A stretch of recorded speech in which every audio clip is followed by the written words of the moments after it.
Acabamos de ver el tiro en el vacío, y en particular Esteban ya les ha resuelto varios problemas de cómo realmente poder abordar esa problemática, y nos resta ahora iniciar nuestro estudio con el último movimiento particular que vamos a analizar y que tal vez sea el más importante de todos. El más importante de todos desde muchos puntos de vista, no solamente de la importancia histórica que tiene este movimiento en sí mismo, sino también de la realidad técnica que tenemos, en donde en general nos encontramos con movimientos más bien circulares que con movimientos rectilíneos y menos uniformes. Ahora bien, lógicamente, pensar de que existe una importancia histórica en este movimiento es pensar en lo que venimos haciendo. Tenemos que remontarnos a la Grecia antigua para darnos cuenta de dónde nace esta idea de movimiento circular y qué importancia realmente tiene para lo que es la historia de la ciencia y para la filosofía misma el aceptar un tipo de movimiento de este tipo. Y fue, en este caso particular, Platón, y lógicamente la corriente platónica, ¿no? El platonicismo, si se quiere, el que le dio una importancia trascendental a este movimiento. ¿Por qué?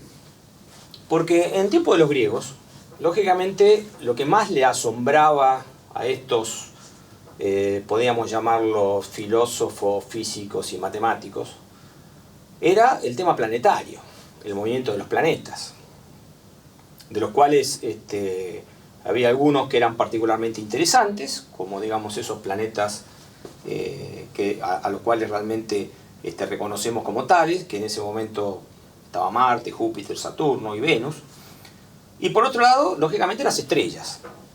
Ahora bien, lo que realmente a ellos les llamaba la atención era fundamentalmente el movimiento de estos planetas y por sobre todo las armonías que presentaban.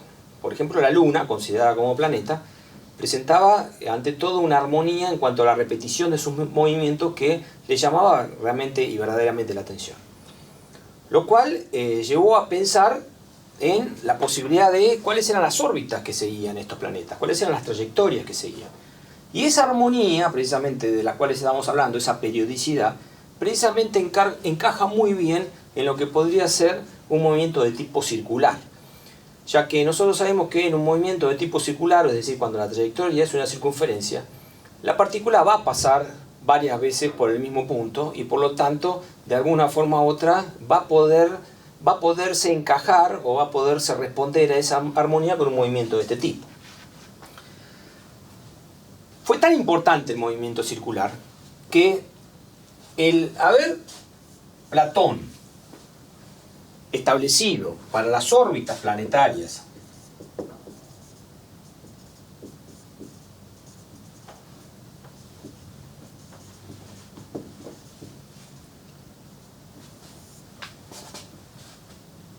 el movimiento circular realmente marcó muchísimo al desarrollo de la ciencia.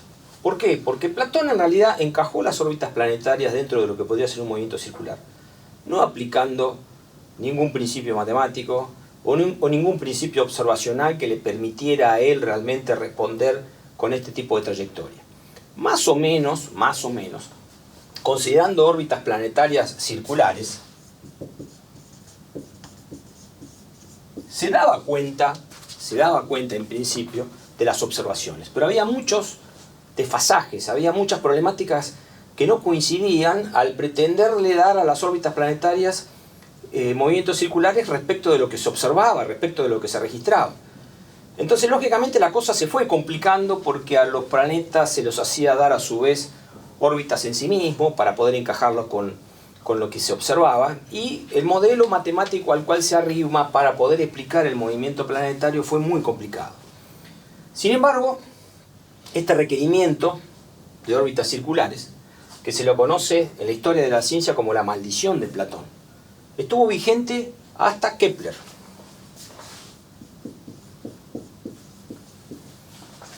Que fue, como dijimos cuando explicamos las corrientes, fue un platónico. O sea, fue un fiel adepto a la doctrina de Platón. Fue un fiel místico, si se quiere. fue un fiel adepto a esa corriente mágica. Y sin embargo, Kepler pudo, por primera vez en la historia de la ciencia y de la humanidad, encajar a los planetas con las órbitas que realmente tienen, que son órbitas de tipo elíptico, y dar por finalizado la que se denominó en la historia de la ciencia como la maldición de Platón. Vamos a seguir un poquito dándole el marco histórico y a tratar de interpretar un poquito más por qué los griegos, y en este caso particular Platón, les era más sencillo pensar en un movimiento circular que en un movimiento rectilíneo uniforme. Pensemos lo siguiente: si nosotros, como filósofos o como pensadores, sostenemos la existencia de un movimiento rectilíneo uniforme, fíjense que es un movimiento muy sencillo, tenemos que ser capaces mentalmente de hacer la siguiente abstracción. Un movimiento rectilíneo uniforme es una experiencia imaginaria jamás realizada. Aceptar un movimiento rectilíneo uniforme como válido es aceptar la existencia de un espacio infinito para que se desarrolle el movimiento y un tiempo infinito. Esto lógicamente es un salto muy importante en el pensamiento, y los griegos, en particular Platón y Aristóteles como principales representantes de ellos, en sus filosofías no pensaban en la existencia de un espacio infinito y un tiempo infinito. Ellos pensaban que realmente el espacio era limitado y que lógicamente el tiempo era limitado. Por lo tanto, era muy difícil pensar en un movimiento rectilíneo uniforme. Sin embargo, un movimiento circular, uniforme o no, presupone la existencia de un espacio finito. Y eso es mucho más fácil de aceptar para esas filosofías, e incluso hoy en día para aceptar para el movimiento de cualquier cuerpo. Y a su vez, el movimiento circular, de ser uniforme, presenta una armonía, presenta una repetición, que lógicamente el movimiento rectilíneo uniforme no nos presenta. Por lo tanto, vamos a hacer una breve lectura de un pensador francés, que es Alexandre Koyré, un historiador fundamentalmente, donde, fíjense, hemos hecho un extracto de uno de sus libros, y esto es lo que nos habla del movimiento circular dentro del contexto de la historia de la ciencia. Koyré dice: se ha dicho mucho de esta obsesión griega por lo circular, de este deseo de reducir todos los movimientos celestes a movimientos circulares. Sin embargo, esto no es tan ridículo como se pretende. El movimiento de rotación es un tipo propio y muy notable de movimiento, el único que en un mundo finito se prosigue eternamente y sin cambio. Fíjense que acá está haciendo referencia precisamente a eso, que nosotros en un movimiento circular podemos hacer la abstracción de un mundo finito. Y podemos pensar inclusive en ese tiempo eterno al cual se ve sometido una partícula que está describiendo un movimiento circular. Es mucho más fácil concebirlo. Y eso es justamente lo que buscaban los griegos. Es decir, encontrar un movimiento que pudiera proseguirse y reproducirse eternamente. Este gusto de los griegos por lo eterno es algo muy característico de la mentalidad científica. Las teorías griegas no hablan nunca del origen de las cosas, o si hablan de ello, es de un modo muy conscientemente místico. En cuanto a la idea de que el movimiento circular es un movimiento natural, parece paradójicamente confirmarse en nuestros días. ¿Acaso no se dice que el Sol gira, las nebulosas giran, los electrones giran, todo gira? ¿Cómo negar que esto sea algo completamente natural? Habiendo introducido un poco esta idea histórica e importancia histórica que tiene el movimiento circular, vamos a volver a lo nuestro y vamos a tratar de ver la cinemática del movimiento circular. Lógicamente, los conceptos cinemáticos y el lenguaje en cuanto a poder expresar el movimiento ya lo hemos visto, y esto tiene que, digamos, encajar en todo nuestro trayecto acerca de lo que fue el estudio de un movimiento, empezando por el vector posición, siguiendo por el vector velocidad y terminando con el vector aceleración. Así que bien, consideremos un movimiento cuya trayectoria sea, en este caso, una circunferencia de radio r. Eso lógicamente ya impone una condición al movimiento, que es que en todo momento tiene que estar a una distancia r del origen de coordenadas. Ahora bien, dada esta trayectoria, imaginemos un instante de tiempo t. En un instante de tiempo t la partícula se encuentra en este punto. Por lo tanto, el vector posición r de t va a ser el vector posición que va desde el origen coordenada al punto. Y este vector posición tiene la particularidad de describir una circunferencia de radio r. Por lo tanto, el módulo del vector posición va a ser el radio de la circunferencia y va a ser una constante para nuestro movimiento. Ahora bien, nosotros dijimos que el objetivo de toda la física y el objetivo de toda la cinemática es poder escribir las ecuaciones de movimiento. Si vemos la figura, podemos observar que r de t, bajo esta particularidad del movimiento circular, lo podemos descomponer en una x de t, que es, digamos, todo este valor, y una y de t, que es este valor. Ahora bien, si observamos la figura y observamos el ángulo este instantáneo respecto del cual está rotado el vector posición, podemos darnos cuenta que x de t es de la forma r por coseno de tita de t. E y de t es de la forma r por seno de tita de t. Por lo tanto, nuestras ecuaciones de movimiento serían r por coseno de tita de t y r por seno de tita de t. Ahora bien, es interesante que en este momento hagamos un parate y empezamos a observar, por un lado, la simplicidad de este movimiento y también la complejidad que tiene este movimiento. Por un lado, vemos que es un movimiento plano y por lo tanto tenemos dos ecuaciones de movimiento para describirlo. Por otro lado, como simplicidad, podemos decir que tenemos esta variable, que es una constante, que es el radio de la circunferencia. Ahora bien, pensemos lo siguiente. Olvidemos un poquito del movimiento circular y hagamos este paréntesis. Cuando nosotros observamos cotidianamente el movimiento de algún objeto, por ejemplo, cuando estamos detenidos en la calle y vemos cómo se aproxima un auto, o por ejemplo, cuando estamos a la noche observando la luna y vemos el movimiento de la luna. En general, la observación que hacemos no es una observación cartesiana.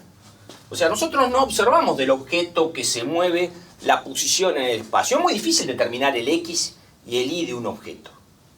Es prácticamente imposible.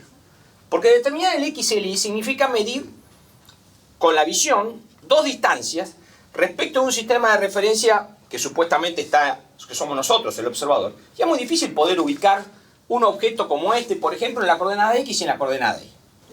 Nosotros en realidad lo que hacemos cuando observamos un objeto que se mueve es más bien una observación angular. Nosotros observamos, por ejemplo, que el objeto se mueve y nosotros estamos observando que el ángulo del vector que va desde nuestro punto hasta el objeto, o sea, el vector posición en nuestro sistema de referencia, el ángulo va cambiando. Es más fácil verlo esto en las observaciones planetarias. Nosotros cuando vemos que la luna se mueve, lo que observamos es que el ángulo de observación que nosotros tenemos del objeto va variando. Por lo tanto, no es ilógico darnos cuenta de que en esta representación cartesiana que hemos hecho, lo que toma mucha importancia en el movimiento circular es precisamente esto, el ángulo tita de t. ¿Por qué digo esto? Porque si observamos estas dos ecuaciones, acá tenemos dos variables para describir el movimiento, o sea, para describir la posición de la partícula para todo t. Sin embargo, vemos que implícitamente, esta ecuación, siendo r constante, me encierra la siguiente, si se quiere, el siguiente desafío. Si yo logro racionalizar tita, que va a variar en función del tiempo, si tita no varía no tengo movimiento. O sea, lo que acá en definitiva marca la diferencia de posición de la partícula es cómo varía tita. Si yo logro racionalizar tita en función del tiempo, yo tengo resuelto el movimiento. ¿Por qué? Porque si yo encuentro una expresión para tita de t, si yo encuentro una expresión racional para tita de t, yo automáticamente puedo construir r de t. Entonces, observemos que de alguna forma u otra el movimiento circular indirectamente nos está proponiendo un cambio de variable. Nos está proponiendo. Estudiamos el movimiento a partir de tita. para después sí ir a nuestro R de t, en donde están implícitamente nuestras variables cartesianas x de t e y de t. La premisa es, si conocemos θ de t y conocemos el radio, podemos obtener las ecuaciones de movimiento o las ecuaciones horarias x de t e y de t. Ahora bien, sigamos ahondando un poquito más en esta idea de cambiar las coordenadas de estudio. O sea, en vez de tratar de analizar un movimiento circular en función de coordenadas cartesianas, analizarla en función de estas dos coordenadas. Entonces vayamos y veamos lo que queremos decir con la trayectoria del movimiento. Vamos a obtener la ecuación de la trayectoria. En primer lugar, nos debe quedar claro que la trayectoria está implícita dentro de estas dos ecuaciones. O sea, obtener la ecuación de la trayectoria de alguna forma u otra significa poder escribir una y de x. Y para lo cual necesitamos eliminar el tiempo t de estas ecuaciones. Hagamos lo siguiente. Si elevamos al cuadrado esta primera ecuación, obtenemos x cuadrado de t igual a r cuadrado por coseno cuadrado de θ. No le pongo θ de t, pero ya entendemos que esto lógicamente es una variable en función del tiempo. Si elevo al cuadrado a la segunda, obtengo y cuadrado de t igual a r cuadrado por seno cuadrado de θ. Sumando miembro a miembro estas dos, obtengo x cuadrado más y cuadrado igual a r cuadrado por coseno cuadrado de θ más r cuadrado por seno cuadrado de θ. Si saco factor común r cuadrado, lógicamente obtengo r cuadrado, factor común de seno cuadrado de θ, más coseno cuadrado de θ. Y nosotros sabemos que esto vale 1. Por lo tanto, obtengo que x cuadrado más y cuadrado es igual a r cuadrado.